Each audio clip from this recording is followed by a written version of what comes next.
Saudações de paz e graça. Você está no perfil do Paulo Servão Sebastião e aqui você aprende que não precisa de mais motivação, mas de alinhamento correto, com base à palavra de Deus e aos princípios milenares e, sobretudo, funcionais.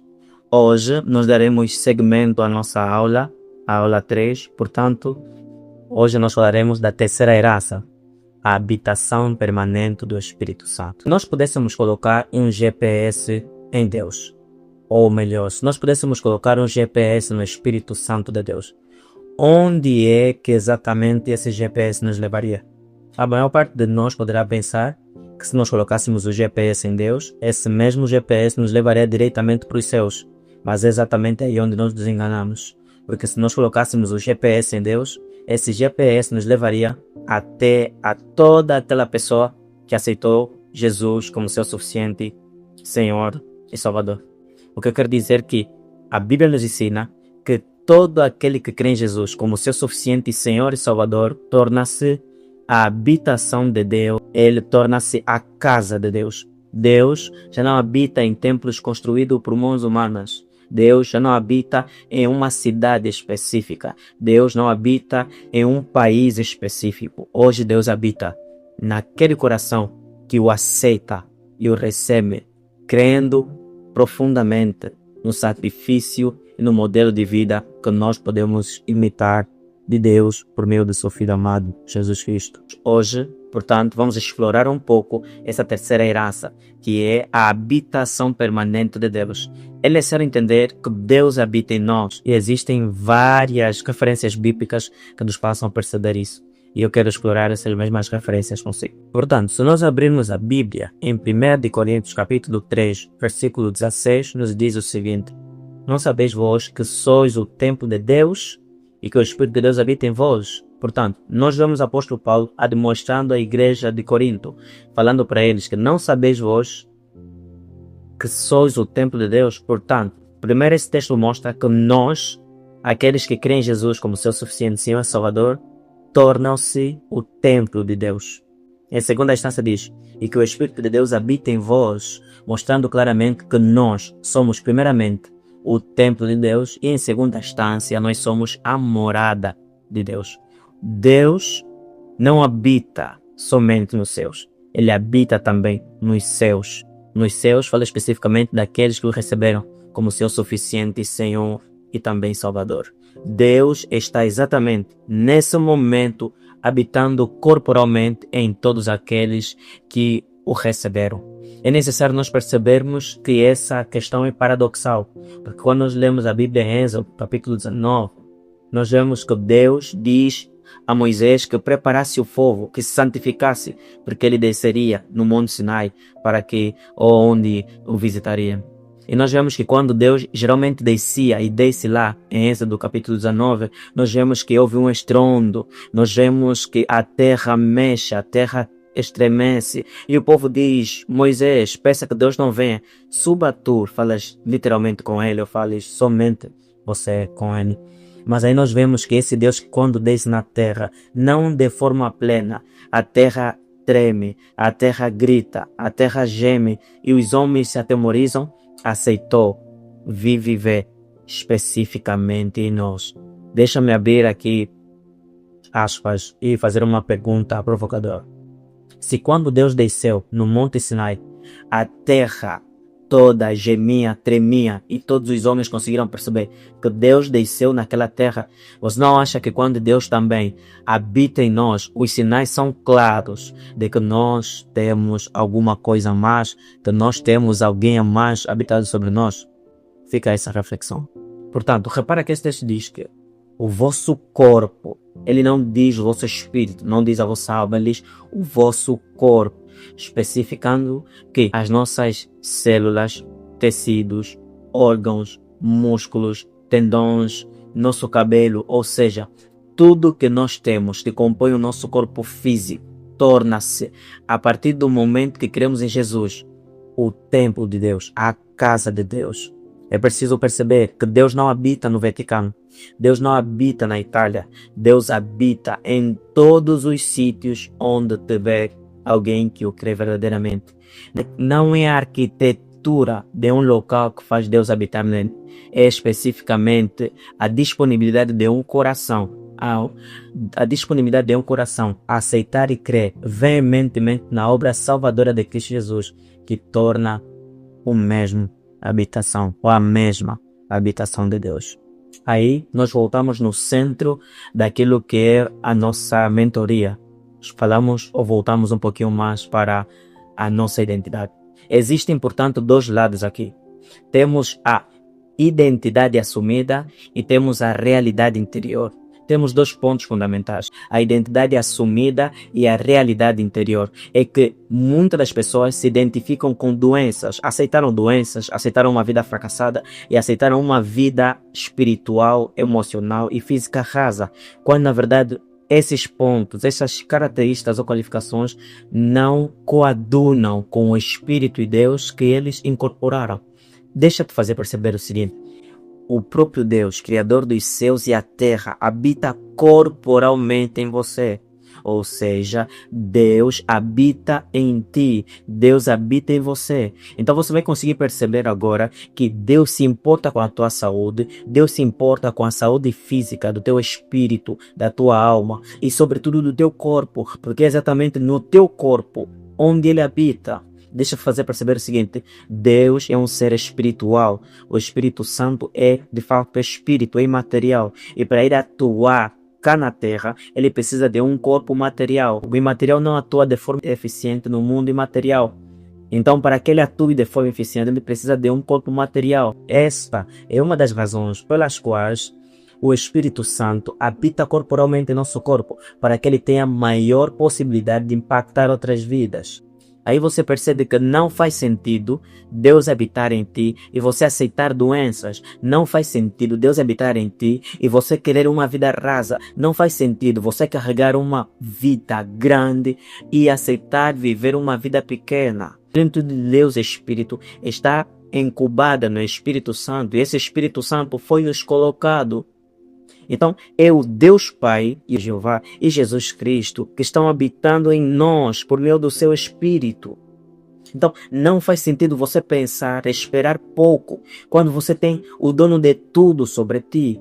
Deus habita em ti e você não pode aceitar doença, você não pode aceitar fracasso, você não pode aceitar fraqueza, você não pode aceitar que a tua vida não tem sentido, não tem propósito, não seja conduzida de forma automática e não assuma uma direção, porque Deus, o Criador dos céus, da terra, que habita corporalmente em ti pelo seu Espírito.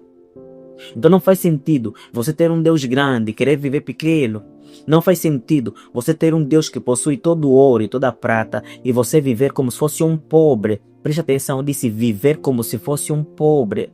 Não faz sentido o dono dos céus da terra habitar em ti e você viver como um coitado. Não faz sentido o dono de toda a prosperidade, de todo o domínio emocional, de todo o domínio espiritual habitar em ti. Você ser uma pessoa que não consegue controlar os seus medos, as suas iras, que não consegue dominar sobre os seus sentimentos. Não faz sentido, porque não existe ninguém que consegue controlar a si mesmo melhor do que Deus. E se nós temos o Deus que controla todas as coisas, em nós é muito mais coerente pensar que nós também tenhamos ou podemos ter domínio próprio.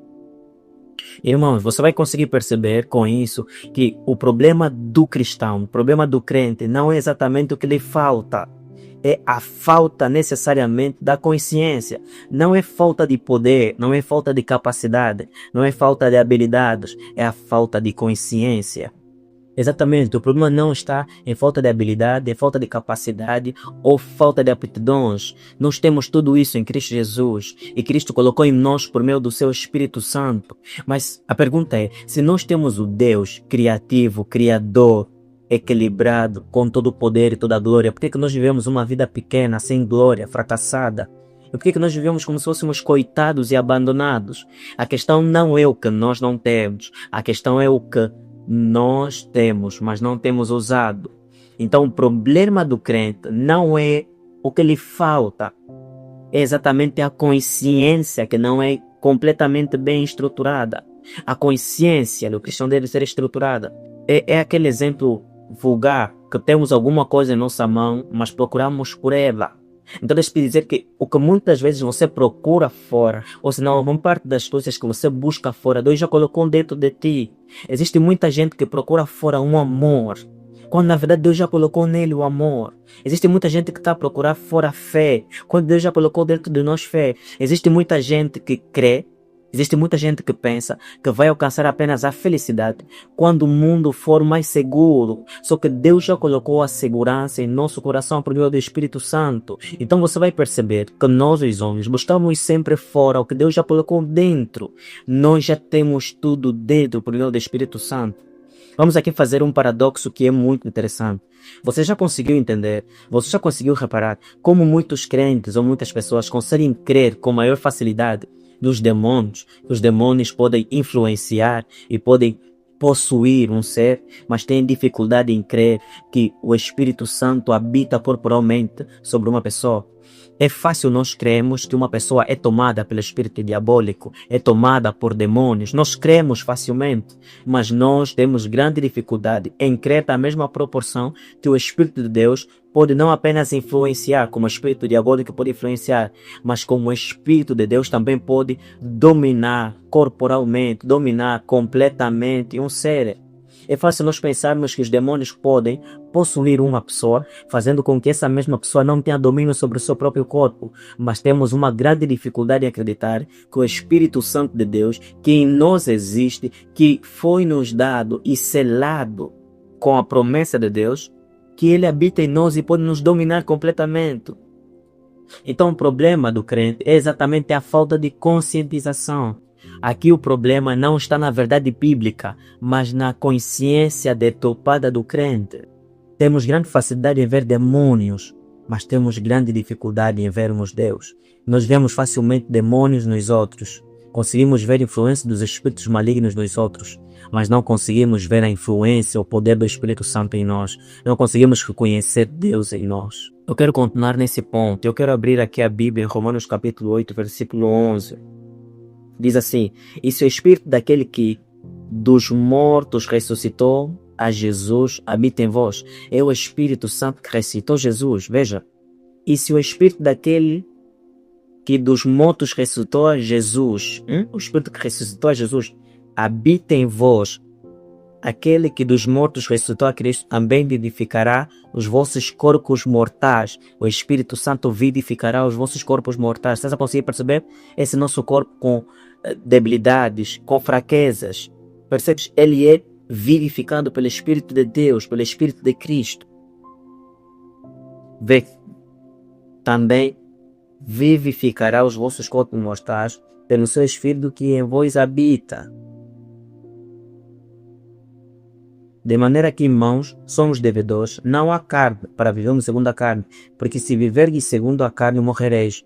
Mas se pelo Espírito mortificares as obras do corpo, vivereis.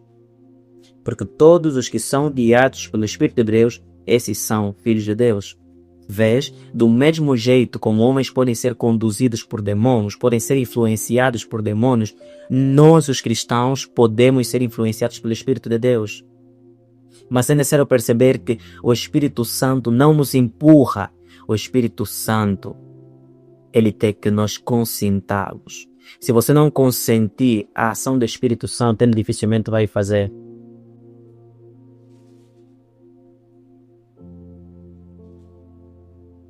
Diferente dos demônios que querem usurpar o domínio do homem, o Espírito Santo não faz. O Espírito Santo quer cooperar conosco. Por isso que ele não vem nos empurra na direção de Deus. Ele, pelo contrário, nos sensibiliza a tomar-nos e andarmos no caminho de Deus. Então, eu quero que você perceba isso. Deus habita em ti. Sim. Pensa assim, Deus habita em si. E eu não estou a dizer que você deve pensar dessa maneira, de forma poética ou de forma bonita. Eu quero que você viva desta maneira. E mais do que o que? A palavra que A Bíblia nos ensina que nós devemos viver dessa forma. É que quando nós compreendemos que Deus habita em nós, eu não estou a dizer que quando nós falamos que Deus habita em nós, eu estou a dizer que quando nós verdadeiramente compreendemos que Deus habita em nós, a nossa vida é diferente. Porque quem compreende que Deus habita nele, não se permite ser definido pelo que o mundo diz. Quem compreende que Deus habita nele, não se permite ser conduzido pelo que conduz esse mundo. Não se permite ser abalado pelos comentários deste mundo. Não se permite ser amado e apreciado por esse mundo. Até porque a palavra diz que quem se constitui amigo do mundo transforma-se em inimigo de Deus. Então o mundo é inimigo de Deus. E se o mundo é inimigo de Deus, não amou o Filho de Deus, não vai te amar também a ti. Porque tu tens o mesmo espírito que o Filho de Deus tinha. Que o Filho de Deus tem. Então não faz sentido esperar amor do mundo. Então, muitas vezes nós vivemos uma vida pequena, porque nós não reconhecemos que Deus habita em nós. Amados, eu vou voltar a dizer, eu não quero que você pense apenas que Deus habita em ti. Eu quero que você sinta, eu quero que você exprima, eu quero que você reconheça que Deus habita em ti. Você compreende que é impactante Deus habitar em ti? Então, se você compreende que Deus habita em ti, por que você pensa que você vai ter uma vida pequena? Por que você pensa que o fim da tua vida vai ser exatamente onde você está? Por que você pensa que não tem valor? Por que você pensa que você não tem importância? Por que você pensa que a tua vida vai terminar a qualquer momento, de qualquer forma? E não esqueça que Deus habita em ti. Deus se preocupa, Deus tem interesse no teu corpo, Deus se preocupa com as tuas células, Deus se preocupa com os teus tecidos, Deus se preocupa com os teus músculos, Deus se preocupa com os teus órgãos, Deus se preocupa com o teu corpo, porque é exatamente no teu corpo onde Ele habita corporalmente. Irmão, entenda bem isso que eu vou dizer. Deus não quer que você conviva aceitando doenças, fragilidades, Deus não quer que você aceite isso. Ao menos que ele te apareça como apareceu a Paulo, depois de inúmeras vezes ele orar para que Deus lhe tirasse aquele espinho na carne, que é uma questão discutível teologicamente falando, mas eu quero que você entenda, não normalize fracasso, não normalize pequenez, não normalize uma vida sem impacto, não normalize uma vida que não glorifique a Deus, porque Deus, com toda a sua grandeza, habilidades, capacidades, habita corporalmente em ti. Entende o que eu estou a dizer? Eu quero que todos os dias ao levantar você entenda que Deus habita em ti. Eu quero que você entenda que você não é a habitação de um presidente. Você não é a habitação de um rei deste mundo. Você é a habitação do Rei dos Reis e do Senhor dos Senhores. Você consegue perceber isso? Por que você permite o teu coração ficar com medo?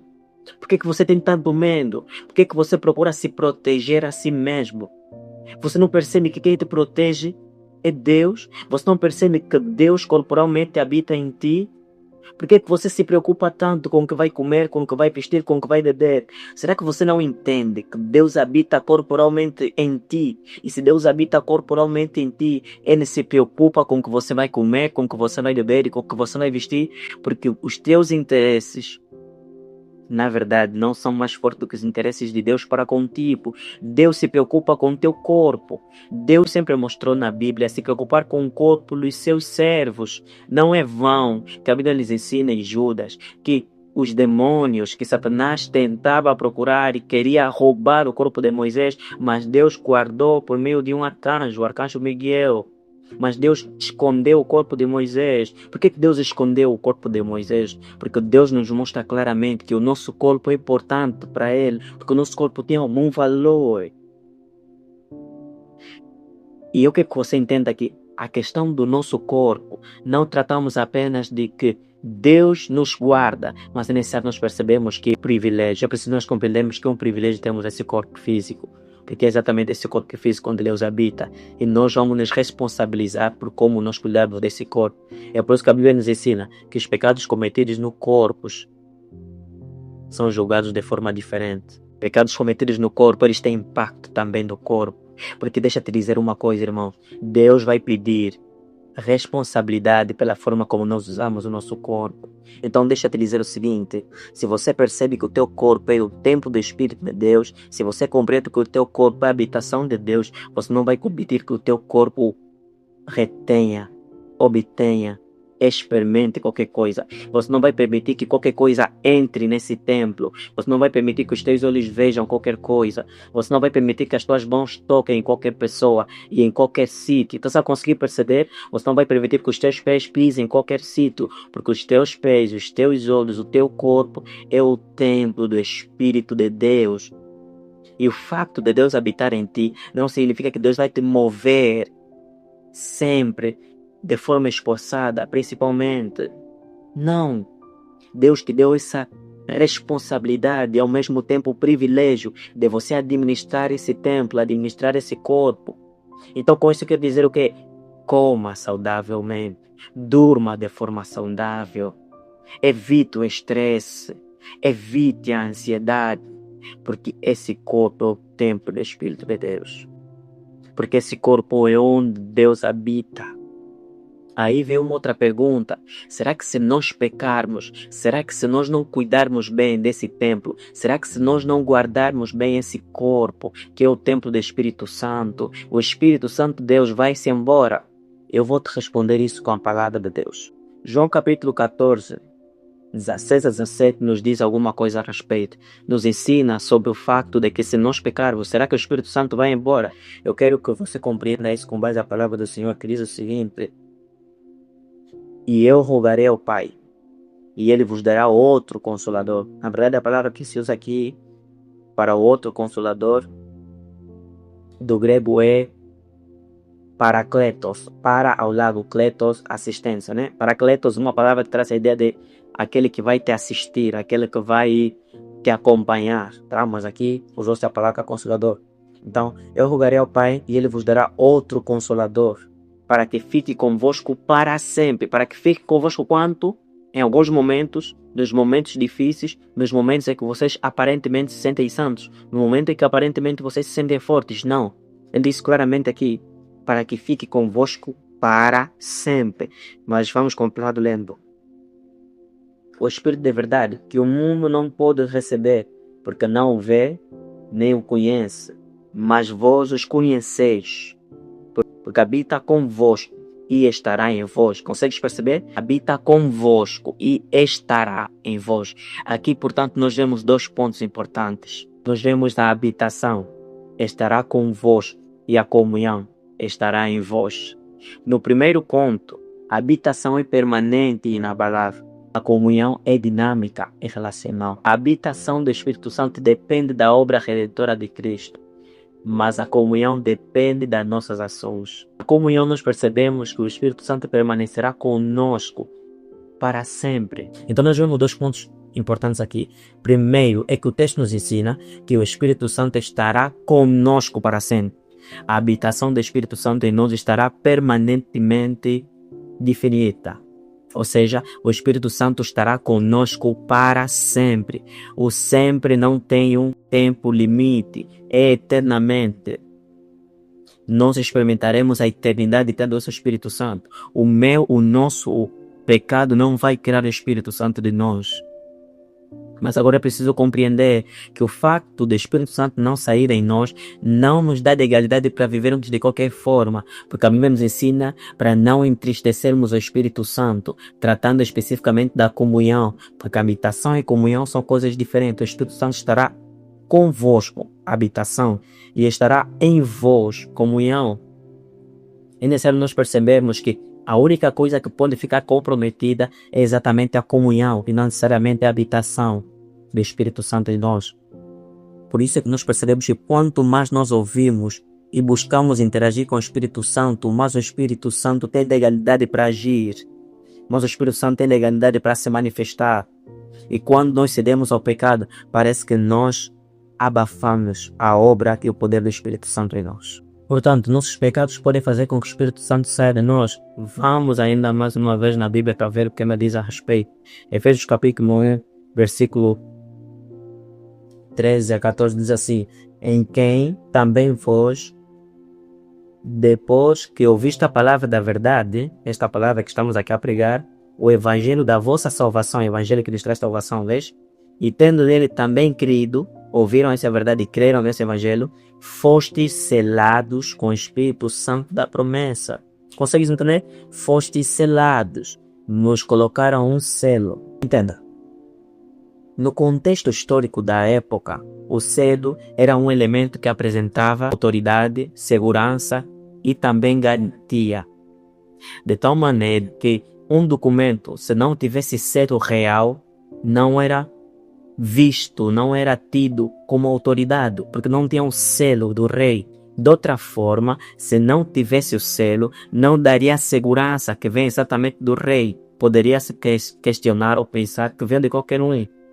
Portanto, o selo era como se fosse um carimbo que dava peso ao documento ou alguma encomenda ou algum objeto, porque o selo, que geralmente era feito com a cera e o anel de um rei, de uma autoridade, mostrava o poder, a autoridade e a segurança daquele documento. Você vai perceber que o peso não estava no documento, o peso não estava na palavra, o peso estava no selo. E a Bíblia está nos ensinar que nós fomos selados com o Espírito Santo. O selo não é uma coisa frágil. O selo dava autenticidade. O selo dava valor. O selo dava peso a qualquer coisa que não era posto. Você está conseguindo perceber isso? Então a Bíblia está nos ensinar que nós podemos ter segurança que o Espírito Santo habita em nós corporalmente. Fomos selados com o Espírito Santo de Deus. Deus está nos ensinar. Deus quer nos mostrar que o selo que nós temos não é selo humano, não é selo perecível, não é selo que se corrompe, é um selo espiritual que foi colocado em nossos corpos físicos. O Espírito Santo é o selo da nossa salvação.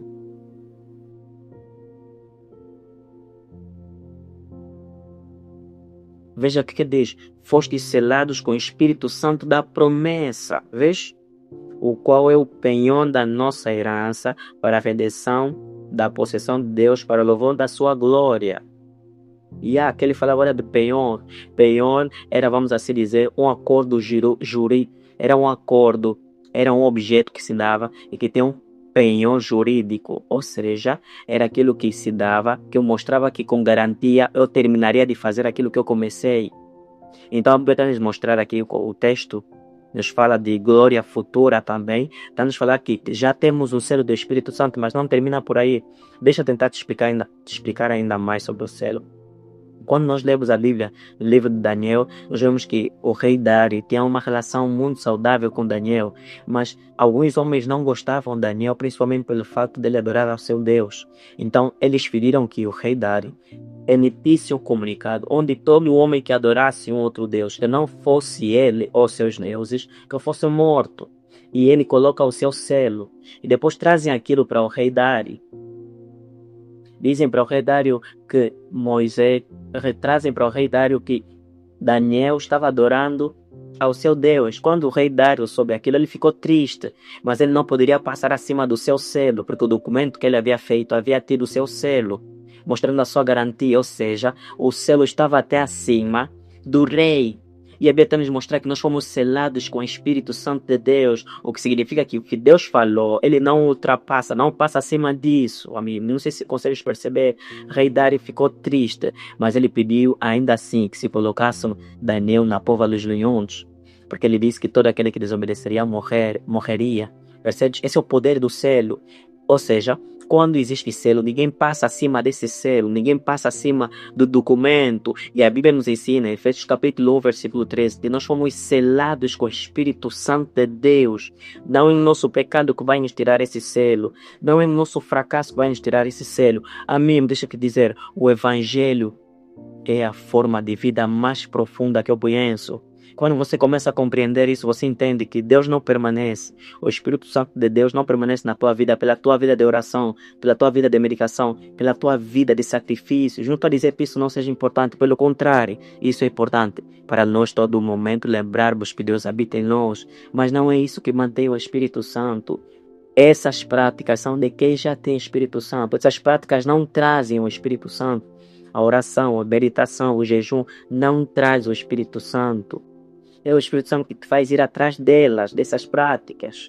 Portanto, o Espírito Santo não permanece em nós porque nós somos perfeitos.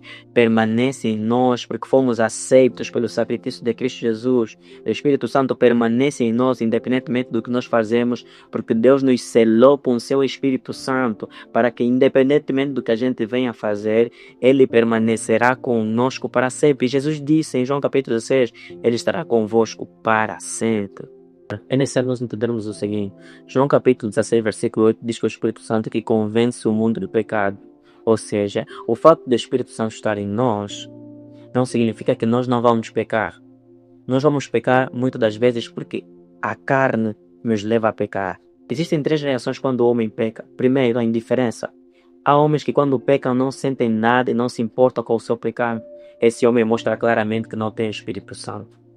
Existe um outro caso, que é o homem que peca e tem remorso, que é aquele sentimento que lhe faz se mutilar, que lhe faz buscar se flagelar, como forma de se aliviar pelo que ele cometeu. Isso também não vem de Deus. Pode parecer até alguma coisa espiritual, alguma coisa bíblica, mas isso não é de Deus. O Espírito Santo não gera em nós remorso. O Espírito Santo gera em nós arrependimento, que é o terceiro elemento. Arrependimento é mudança de mente. Arrependimento pode ser também traduzido como sentimento de tristeza, mas o verdadeiro arrependimento não é aquele que nos entristece, é aquele que nos faz mudar. A palavra arrependimento do grego significa metaneo, ou seja, meta, mudança de neo. Meta, mudança, neo de comportamento, direção, propósito, ou seja, metanoia, mudança de comportamento, mudança de propósito, mudança de direção. O verdadeiro arrependimento não é quando nós gritamos ou choramos, é quando necessariamente nós convertemos os nossos corações para Deus, ou quando nós não vamos por onde nós íamos, ou quando nós não agimos como antes agíamos. Esse é o verdadeiro arrependimento. E o Espírito Santo não gera remorso, nem gera indiferença com o pecado. O Espírito Santo nunca nos permite viver em paz com o pecado. Pelo contrário, ele nos faz vencer. Por isso, preste atenção. Há muitas vezes que você pensa que o Espírito Santo está te levar a tratar o pecado de forma indiferente. Mas entenda, o Espírito Santo não trata o pecado de forma indiferente. O Espírito Santo, sempre que vê que nós pecamos, nos leva ao arrependimento, não ao remorso. Não confunda arrependimento, remorso e indiferença. O Espírito Santo sempre vai produzir em nós arrependimento e não necessariamente remorso ou indiferença. Quando você peca, internamente se sente mal e entende que há uma grande necessidade de você mudar, isso é um sinal claro de que o Espírito Santo está trabalhando em ti. Mas muito mais do que esse desejo ardente, como se fosse uma mulher que está em trabalho de parto, que sente que precisa tirar alguma coisa, é necessário que aquilo saia. Porque qual é a certeza que você tem que uma mulher está no trabalho de parto se ela não parir? E qual é a certeza que você tem que o Espírito Santo que está a gerar em ti esse desconforto, se você não mudar? O Espírito Santo te ajuda nas tuas fraquezas a vencer o que for que você esteja a lutar contra.